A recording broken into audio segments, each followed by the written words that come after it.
লালমনিরহাটের দোহগ্রাম সীমান্তে হাজার হাজার মদের খালি বোতল ঝুলিয়ে দিল ভারতীয় সীমান্তরক্ষী বাহিনী বিএসএফ। এতে বর্ডার গার্ড বাংলাদেশ বিজিবি বাধা দিলেও বাধাকে উপেক্ষা করে সীমান্তে বোতল ঝুলাতে থাকে বিএসএফ।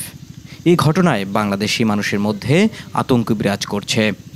মদের খালি বোতল ঝুলানোর পেছনে রহস্য বুঝতে পারছেন না কেউ। বোতলগুলোর দু একটিতে আবার একটু একটু মদও দেখা যাচ্ছে। এ নিয়ে বাংলাদেশের মানুষের মাঝে ক্ষোভ দেখা দিয়েছে। তারা বলছেন, প্রতিবেশী দেশ ভারত সীমান্তের বেড়ায় মদের খালি বোতল ঝুলিয়ে আবারও নতুন কোনো ষড়যন্ত্র করছেন। এছাড়া সীমান্তে অস্ত্র নিয়ে টহল জোরদার করেছেন বিএসএফ। এটা আমাদের এলাকার নাম হচ্ছে সরকারপাড়া দোহগ্রাম। কিন্তু ভাই আজ কয়েকদিন থেকেই আমরা বর্ডারের জনগণ একটু আতঙ্কায় আছি এই জিরো লাইনে তার কাটা দেওয়ার কারণে।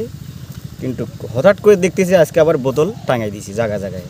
কিন্তু এই বোতল দেওয়ার কারণে কিন্তু আমরা এই বর্ডারের বাসিন্দারা আমরা সবাই কিন্তু আতঙ্কে আছি। এই বোতল দেওয়ার কারণে নিশ্চয়ই একটা ওদের উদ্দেশ্য আছে। এমনিতে এই জায়গাটা একবারে 18 থেকে 20টা খুঁটি আমাদের বাংলাদেশে উঠাই দিয়েছি। কিন্তু এই বোতল দেওয়ার কারণে আমরা কিন্তু একটু আতঙ্ক হয়ে আছি। এই বোতলটার বিষয়ে আপনারা একটু দেখবেন।